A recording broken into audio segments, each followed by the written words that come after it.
identical races of modern humans. The most important missing link of all, of course, is the missing link between an ape-like ancestor and mankind. That's the missing link that most of us are interested in. Have we found that? Well, if you listen to Darwinists, you'd think that we found lots of them. In fact, the evidence really isn't there at all. All of the fossils that have been found so far have been classified, reclassified, either as human or as ape. If we analyze the so-called missing links, we find a trail of fraud, deception, and speculation. For example, Nebraska man was reconstructed, family and all, from an extinct pig's tooth. Piltdown man is now universally known to be a deliberate hoax, consisting of an ape's jaw and a human skull, doctored to look old. Piltdown, a quaint village in England, was hailed as the missing link between apes and humans. It was named Piltdown Man. Later, it would be called a forgery and set off a storm of scandal. The scientific world was in an uproar. The public was scandalized. Were monkeys being made out of the scientists? Neanderthals were just plain people, some of which suffered from arthritis, rickets, or syphilis. Ramapithecus, Gigantopithecus, and Zyganthropus were just apes, while Heidelberg man and Cro-Magnon were completely. So, despite evolutionists' misleading claims, the missing link is still missing.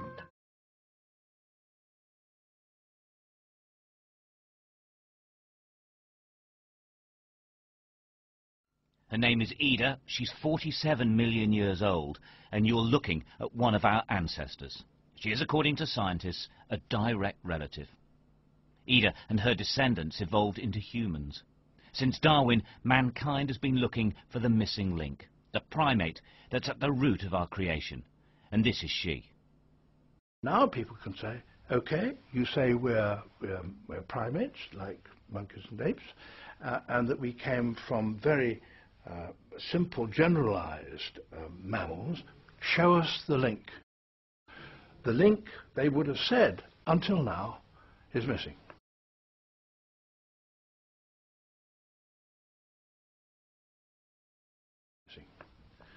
Well, it is no longer missing.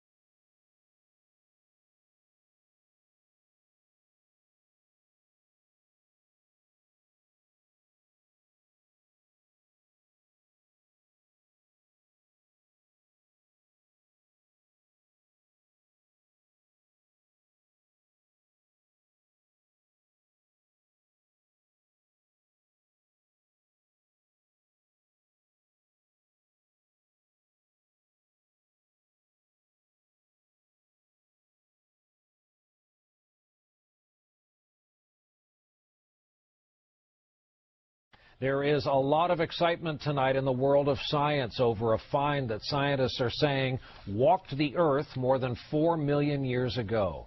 Our chief science correspondent, Robert Bazell, has more on the female creature called Ardi, who may be our oldest known relative.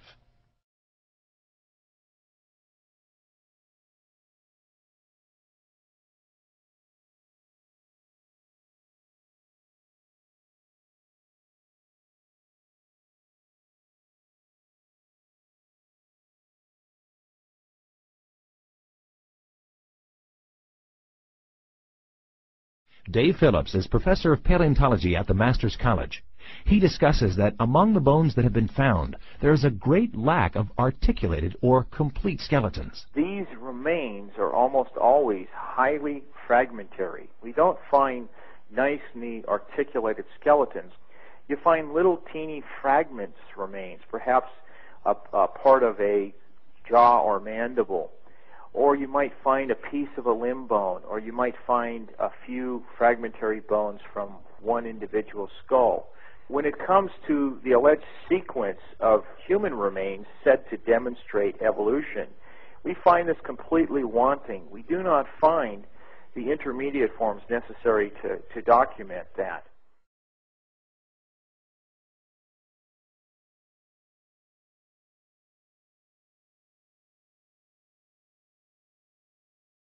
The only evidence at hand is generally nothing more than a few skull fragments or a tibia.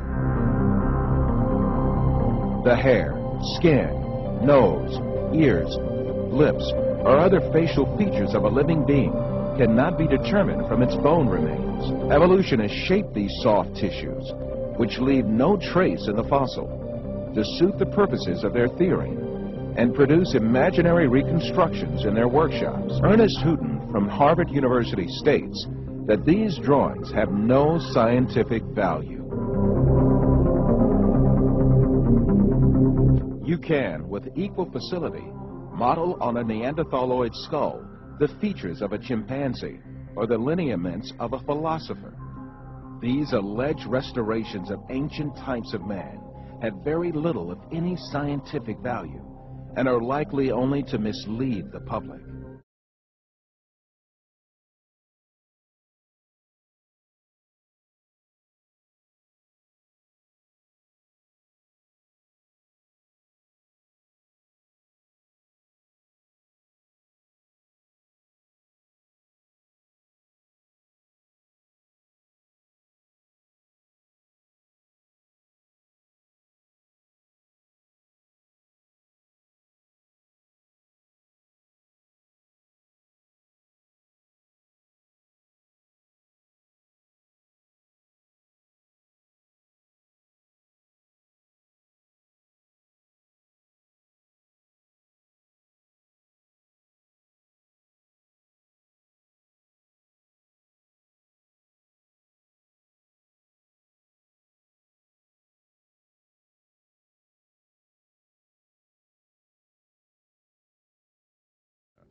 Darwin wrote, "Intermediate links? Geology assuredly does not reveal finely graduated organic chain, and this perhaps is the most obvious and serious objection which can be urged against the theory."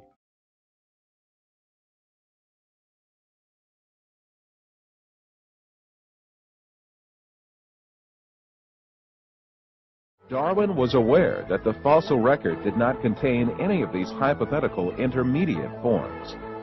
This is why he devoted a special chapter to this in his book and posed these troubled questions. Why, if species have descended from other species by fine gradations, do we not everywhere see innumerable transitional forms? But as by this theory, innumerable transitional forms must have existed, why do we not find them embedded in countless numbers in the crust of the earth?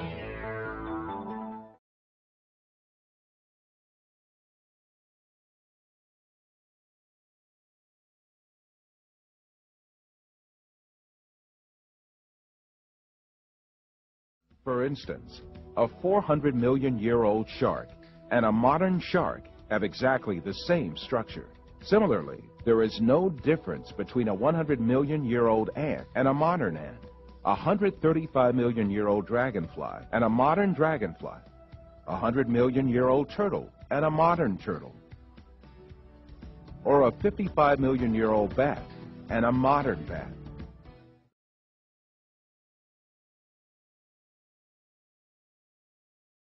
According to most biology textbooks, fossils show the gradual development of life from simple to complex over hundreds of millions of years. But a growing number of scientists say that this textbook story is incomplete and even misleading because it ignores an extraordinary event in the history of life known as the Cambrian explosion.